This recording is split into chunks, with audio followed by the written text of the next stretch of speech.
연대기 성경강좌 초급 제166강 강의를 시작하겠습니다. 에스라서 5장과 6장, 에스더서 1장에서 3장까지 내용을 함께 정리하겠습니다.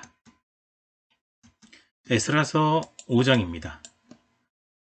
드디어 이제 성전 건축이 다시 시작이 됩니다. 성전 재건이 다시 시작된 거죠.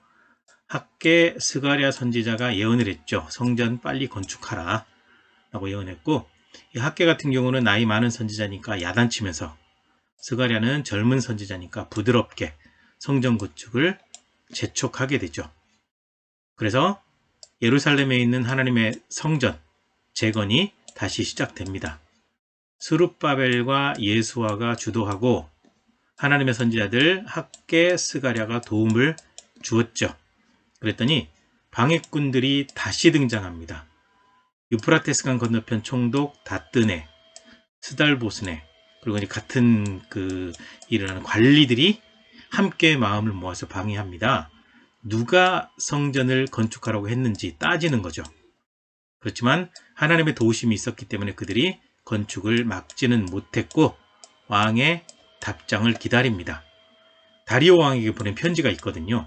다뜨네, 스달보스네, 아바삭 사람이 다리오 왕 1세에게, 다리우스 1세가 되겠죠, 편지를 보냈습니다.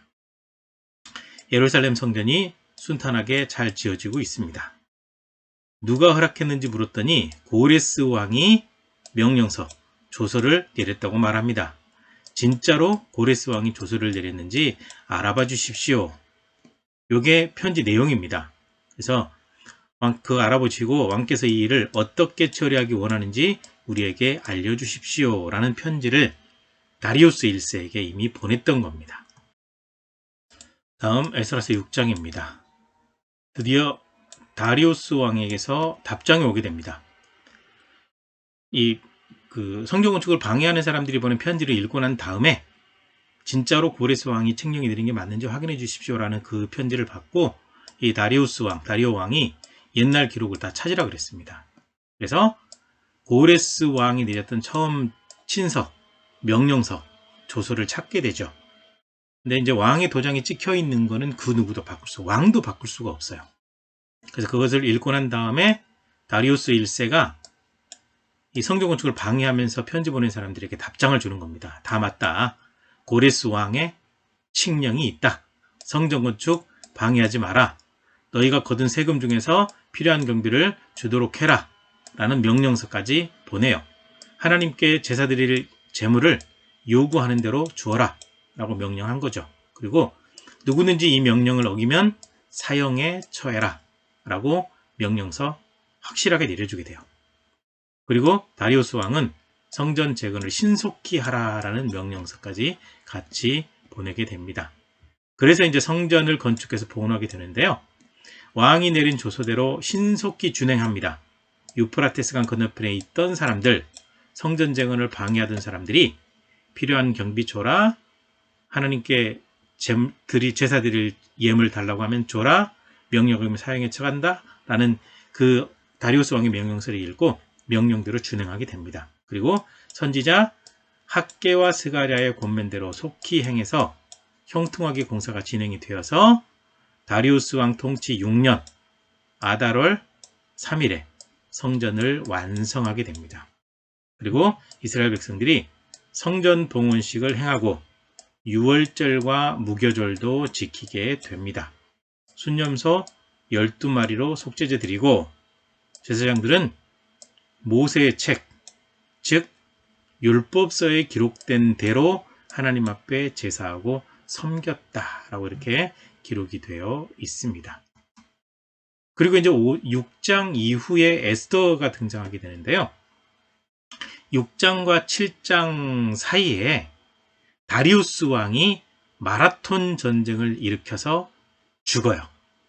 그러고 난 다음에 그 아들이 왕이 되는데 다리우스 왕의 아들의 왕비가 바로 에스더입니다. 그래서 에스더서는 에스라 6장 뒤로 들어가게 된 겁니다.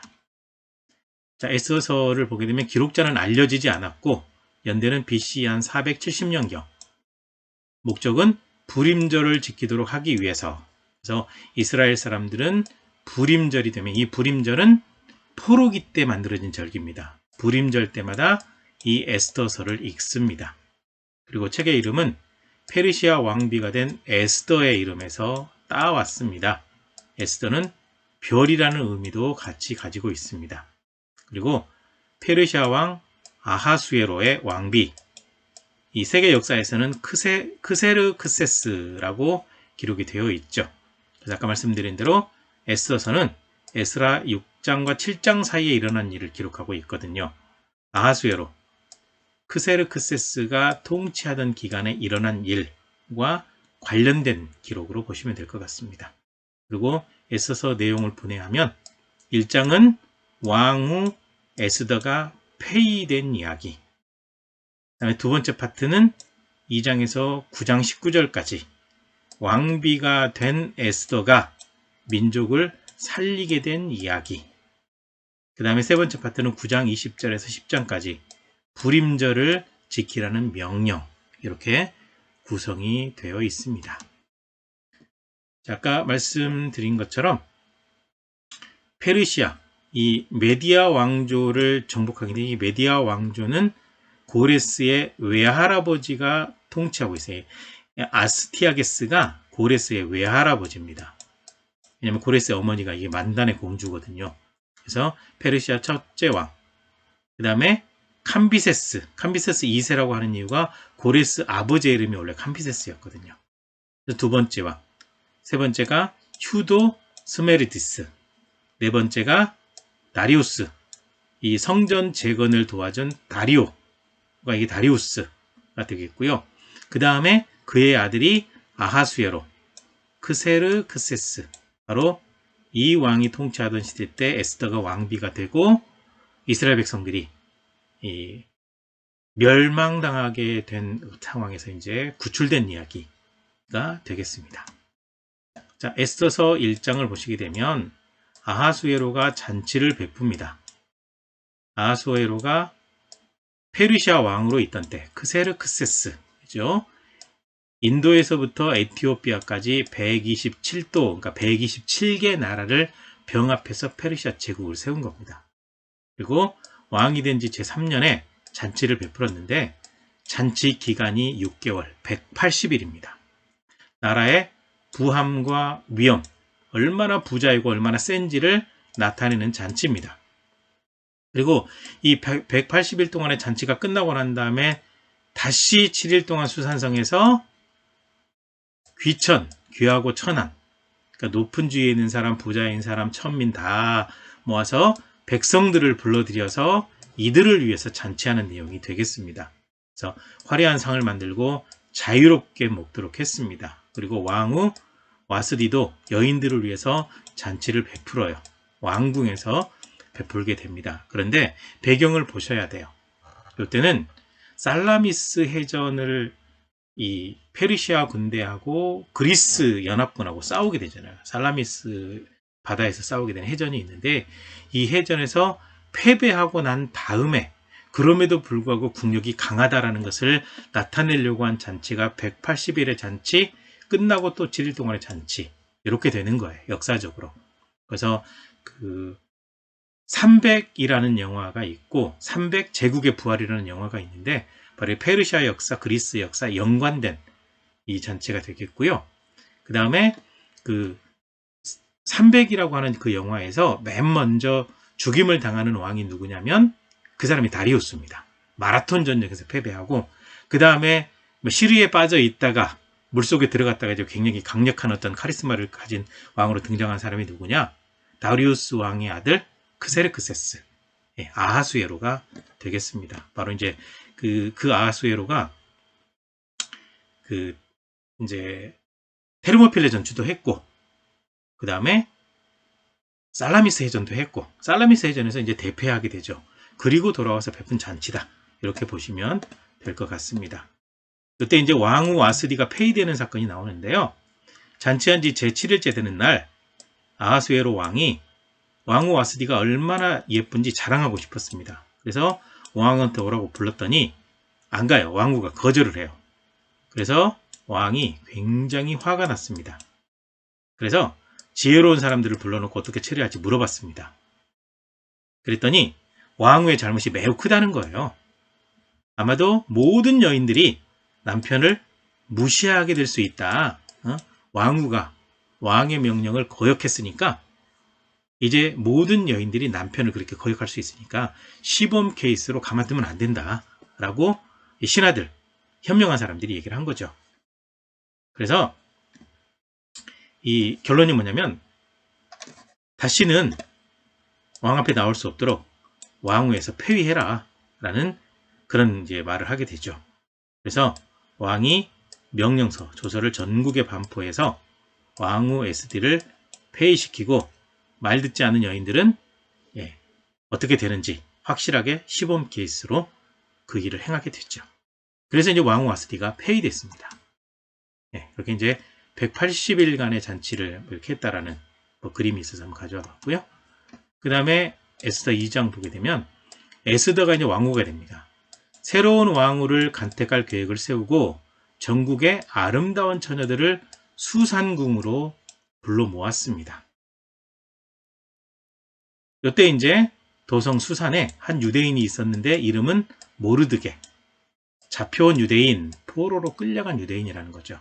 이 사람이 자기 삼촌의 딸 에스더를 딸처럼 양육했습니다. 그러니까 이제 그 사촌 오빠가 에스더를 기른 거죠.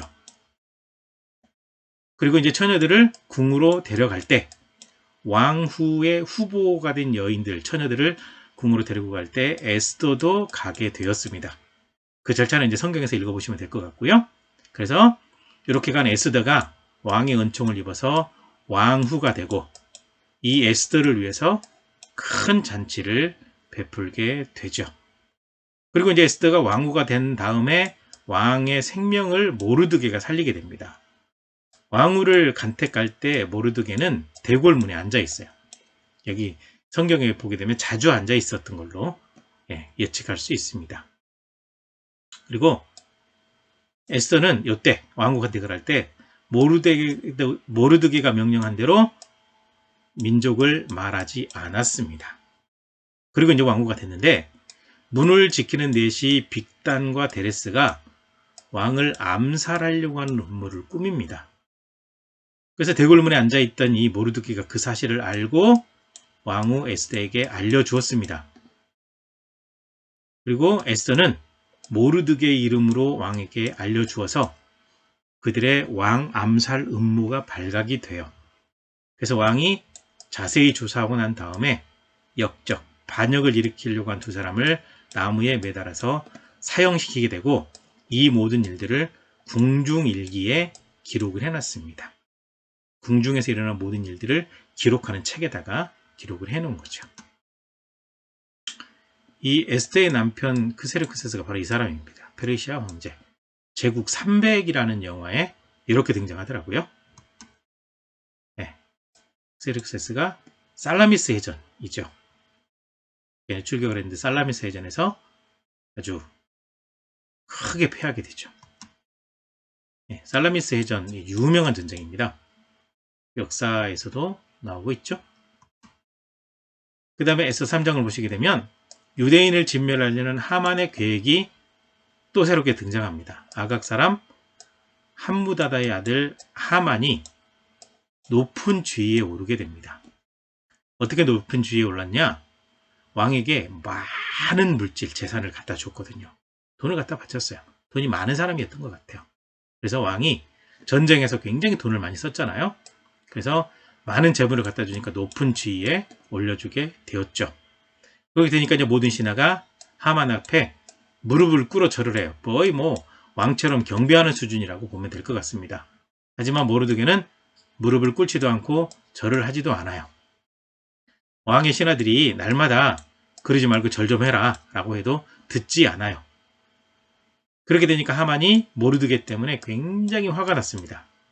그래서 모르드게뿐만 아니라 모르드게와 같은 민족인 유다인들을 함께 다 죽여버리려고 그렇게 작정을 했죠. 그렇게 이제 작정을 하고 난 다음에 왕에게 고발을 해서 유다 민족을 다 죽이도록 부추기는 겁니다. 부추기게 되는데 이 하만이라고 하는 사람이 악한 계획을 가지고 있다는 사실을 모르고 왕이 너무 신뢰하는 이제 측근이니까 인장반지, 이 인장반지에 있는 도장을 명령서에 딱 찍으면 왕도 못 바꾸는 바로 그 절대 권력의 반지인데 그거를 하만에게 줘요. 그렇게 되니까 하만이 그 왕의 도장을 가져다가 찍어서 전국에 왕의 이름으로 명령세를 보냅니다. 12월 13일에 유대인들을 다 죽여라. 모든 민족들은 유대인들을 완전히 진멸하도록 하라 라는 게 왕의 명령처럼 하만이 보낸 거지만 왕의 도장이 찍혔으니까 그게 전국으로 반포가 된 겁니다. 여기까지입니다. 수고하셨습니다.